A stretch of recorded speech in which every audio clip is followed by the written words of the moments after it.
Nəhayət, əlhəmdülillah, bitdi. 2 illik cəhənnəm, 2 illik işgəncə bitdi. Əmək kitabçamı aldım. Bayramova Günel. Və xaraba hərbidən canım qutardı. Xaraba. Ora girdiyim günə bir daş yağaydı. Azərbaycanın bəlkə də ən əxlaqsız yuvası olan bir yerdir hərbi. Və mənim kimi qadınlara həqiqətən də orada, yəni mümkün deyil, mən nə idi özümü getdim ora saldım, nə bəlaydı. Çox şükür, çox şükür. Özüm öz ərizəmlə işdən yazıb çıxdım. Siz məni çıxartmadınız, mən özüm çıxdım. Tamam mı? Sizi od vurub yandırıb çıxdım işdən. Okey. Bir qadınla baş edə bilmədiniz. Həqiqətən.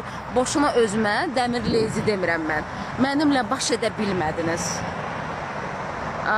İşdən çıxmağım, ərizə yazıb çıxmağım o demək deyil ki, siz qazandınız. Mən qazandım. O boyda hərbiçilər bir xanımdan tula kimi qorxdunuz. Gerçəkdən tula kimi qorxdunuz həqiqətən də. Qabağa getmək üçün bu dövrdə gərək verəsən də, bildiniz də nə mənada. Amma mən vermədim. Okey, mən qazandım.